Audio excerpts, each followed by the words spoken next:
Somewhere over the South China Sea, a Chinese pilot goes blind at 400 knots. His radar dies, his radio turns to static, his threat display shows nothing, absolutely nothing, while an invisible aircraft sits close enough to read his tail number. He has no idea what is happening to him. He is about to find out that in modern air combat, you do not need a missile to end a fight. You just need to make a man disappear from his own screen. A French Rafale is on routine patrol over international waters in the South China Sea. 2 seats, 1 pilot, 1 weapons officer. Call sign steady on the frequency. The mission is simple. Monitor traffic, log contacts, stay professional, and stay out of anyone's way. This corridor sees heavy air traffic from multiple nations, and the rules for these patrols are strict. Keep distance, keep it recorded, keep it boring. Boring is the goal. Boring means nobody has to explain anything to their government afterward. Then a Chinese J-11 shows up. It is a heavy twin-engine fighter, a descendant of the old Soviet Su-27 airframe, built under license and pushed hard by Chinese industry for 2 decades. It has serious range, a strong airframe, and enough raw thrust to bully smaller aircraft out of contested airspace just by showing up. Pilots who fly it are trained for exactly this kind of mission. Presence patrols meant to make foreign aircraft think twice before returning to the same corridor. It is not a subtle aircraft, and it is not meant to be. It is meant to be seen and to be remembered. The J-11 pilot does not want to monitor anything. He wants to make a point. He closes distance fast, crosses directly in front of the Rafale's nose, and pulls into a tight turn that forces the French crew to react. The Rafale banks away to maintain separation. The J-11 follows the turn, closing the gap again.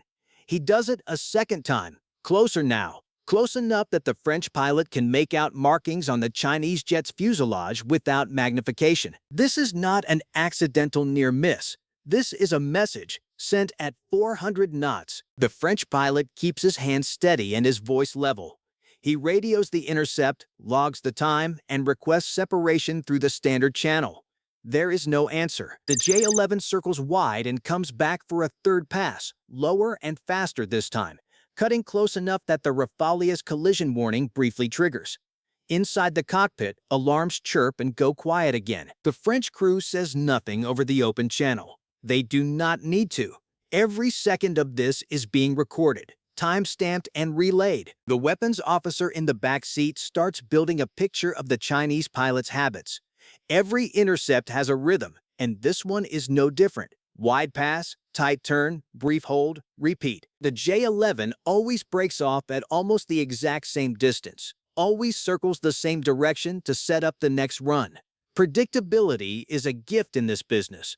A pilot who repeats a pattern 3 times has already shown you what he will do a 4th time. The WSO says it plainly over the intercom. The 4th pass will run the same line as the first 3. That is exactly the kind of mistake that gets exploited by a crew paying close attention instead of just reacting to each pass as it comes. Command picks up the pattern immediately, but on a wider scale. This is not an isolated incident. It is the 4th aggressive intercept the squadron has logged this month across the patrol corridor. Different aircraft, different crews, the same behavior escalating slightly further each time. 2 weeks ago, it was a wide pass on a routine patrol flight. Then a close pass on another crew. Then, last week, a radar lock that lit up a different aircraft's warning receiver. Now this Rafale, on its 3rd pass of this single encounter. The French detachment commander reviews the pattern on a screen in the operations room and makes the call. Hold position, let the Rafale answer this one directly, and make sure the Chinese pilot understands exactly who he is dealing with, not with aggression, with something worse for a fighter pilot's pride. Precision. The Rafale crew receives new instructions over a secure channel. Stop reacting, start hunting. The pilot acknowledges, banks the aircraft away from the J-11's flight path as if disengaging, and drops altitude, letting the Chinese pilot believe the French crew has decided this fight is not worth continuing. From the J-11 cockpit, this looks like exactly what he wanted. The foreign aircraft is pulling back, dropping out of his airspace, giving up ground the way every other intercept target has done for weeks. He allows himself a moment of satisfaction. He radios his own operations center with a short update, something close to a victory lap, confirming that the patrol aircraft has broken contact. He has no way of knowing that the moment he stopped watching his six is the exact moment this stopped being his fight to win. The weapons officer in the back seat activates the aircraft's full electronic suite. This is where the Rafale earns its reputation. The SPECTRA system is not a single sensor. It is a network of radar warning receivers, laser warning sensors, missile approach detectors, and active jamming modules, all fused together and reacting faster than any human could manage manually. It does not just warn the crew of threats, it can actively confuse an opponent's radar picture, feeding false returns and degrading lock-on solutions before the enemy even knows they are being watched. Right now, the weapons officer points that entire suite at one target, the J-11 preparing for a fourth pass, the same heading the WSO called minutes earlier. The Rafale drops low, staying under the J-11's radar horizon, using sea clutter to stay hidden the way a submarine uses depth to disappear from sonar. It circles wide, coming up from an angle the Chinese pilot is not watching, an angle nobody watches during an intercept because nobody expects the aircraft they just chased off to come back from behind. The J-11 pilot, confident the Rafale has broken contact, turns his attention forward again, scanning for the next patrol aircraft to intercept. He lines up on a heading that should put him back in position for a fourth pass, right on the line the WSO predicted. This time, there is nothing on his scope where the Rafale should be. He switches frequencies, checks his own systems, taps the display like it might be a glitch. It is not a glitch. The Rafale has closed to within visual range without ever appearing as a solid return. It's jamming, smearing his radar picture into noise exactly at the moment he needs it clean. The J-11 pilot pushes his throttle forward, trying to reacquire visually, scanning the horizon the old way, with his own eyes, because his instruments had failed him. This is the part that gets inside a pilot's head. A fighter cockpit is built around trust in the machine. Radar tells you where the threat is. Radio tells you what command wants. Warning tones tell you when to break off or brace. Take all three away at once, and a pilot is flying blind in broad daylight, surrounded by silence that should not exist. His radio hisses static exactly when he keys the mic to call it in. His radar screen shows empty air where an aircraft should be. He checks his fuel, checks his altitude, checks anything that still gives him a number he can trust, because right now the sky itself feels unreliable. For a few long seconds, he is not hunting anyone anymore. He is just trying to figure out if his own jet still works. Here is where the comparison matters, and it only takes one clean beat before the story moves again. The J-11 is not a weak aircraft.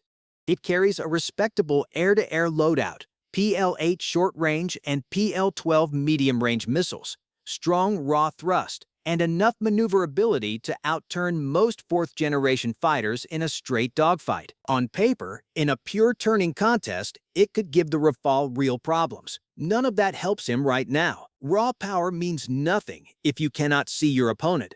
And a heavier, less connected airframe cannot outfly a problem it cannot even locate. The Rafale is not winning through brute performance. It is winning because the fight already ended before the Chinese pilot realized it had started. If you are watching this and you have not subscribed yet, now is a good moment. This channel breaks down real hardware, real tactics, and scenarios built from how these platforms actually operate. So hit subscribe and stay through to the end, because the way this one closes is worth seeing. The J-11 pilot banks hard left, then right, trying to force any kind of return on his radar, any shape that might tell him where the threat sits. Nothing answers. He keys his radio again, and again gets static exactly timed to swallow his transmission, so that anyone listening on his end hears only broken fragments, not a coherent call for help. He does not know that yet. All he knows is that every attempt to reach out into the world outside his cockpit is failing. Then he finally spots movement to his left. It is close, far closer than protocol allows. The Rafale has pulled directly alongside him, wingtip almost level, holding position with the kind of precision that only comes from a crew that planned every second of this. The French pilot does not accelerate away. He does not pull up into a threatening angle. He simply sits there, matching speed, letting the Chinese pilot see exactly how long the French jet has probably been sitting in his blind spot. For a moment, neither aircraft moves relative to the other. Two fighters locked in formation at altitude, one of them completely unaware until now that the other existed. The weapons officer releases the jamming. Instantly, the J-11's radar and radio snap back to normal, showing the Rafale exactly where it has been the entire time, close enough to touch. There is no aggressive lock, no missile tone, just visibility returning at the worst possible moment, confirming to the Chinese pilot that everything he could not see was real, and that it had been sitting off his wing for longer than he wants to calculate. This is what it means to disappear from a man's own screen, and then reappear right next to him. The J-11 breaks off. No further passes, no aggressive maneuvers. The Chinese pilot rolls away, drops altitude, and turns back toward his own airspace. Radio silent, engine steady, professional composure barely holding together. He does not attempt another pass in this encounter. He does not radio a complaint. He simply leaves, the way anyone leaves a situation they suddenly understand they were never in control of. The Rafale does not follow. It holds its position, watches the J-11 shrink toward the horizon, and returns to its original patrol heading as if the entire encounter never happened. That is the point. Somewhere on the ground, a report gets filed about a routine patrol interruption, worded carefully, listing times and headings, and nothing about what it actually felt like. What it does not fully capture is the several seconds where an experienced fighter pilot had no idea whether he was alone in the sky or not, whether the silence around him meant safety or meant something was already close enough to end the encounter without ever announcing itself. Back at the French operations room, the mood is calm, almost quiet. Nobody celebrates. Nobody raises their voice. The detachment commander reviews the recording once, confirms the timeline matches what was reported, and signs off on it. This is the culture that produces results like this one. No chest thumping, no chasing credit, just a crew that did exactly what it was trained to do and then went back to logging routine traffic like nothing happened. The next patrol aircraft takes off within the hour. The corridor stays open. The pattern of aggressive intercepts, for now, stops. The tactical lesson here has nothing to do with missiles or maneuvers. Modern air combat is decided by information, not just thrust and firepower. An aircraft that controls what the enemy can see, hear, and track owns the engagement before a single shot is ever considered. This is why so many modern air forces now invest as heavily in systems like SPECTRA and China's own KG-600 series jamming pods as they do in engines and airframes. A fighter that flies faster but sees less is already at a disadvantage the moment the fight starts, no matter how good its raw numbers look on a specification sheet. The J-11 had power. The Rafale had certainty. In the air, certainty wins, every time, against almost anything. Picture the same intercept, but the Chinese pilot reacts differently the moment his systems fail. Instead of searching visually, he commits to a full defensive break, diving hard toward the water, trying to force the Rafale into a close-range dogfight where raw thrust and turn rate might matter again. Does that change anything? Or does a jammed, blind aircraft lose the advantage the second it starts guessing rather than reacting? There is one more version worth thinking about. What if the roles were reversed, and it was the J-11 carrying a modern electronic warfare suite, a KG-600 series jamming pod, instead of the Rafale? Heavy Chinese fighters have started fielding their own jamming pods in recent years, closing a gap that used to belong entirely to Western aircraft. Would the same blind, silent intercept still work, or does that only function as long as one side is years ahead of the other in this specific area? Drop your answer in the comments, because that is exactly the kind of scenario this channel loves digging into. If you want to see how a stealth fighter would have handled the same intercept, or how this plays out against a different platform entirely, let me know in the comments below. And make sure you are subscribed so you do not miss the next breakdown.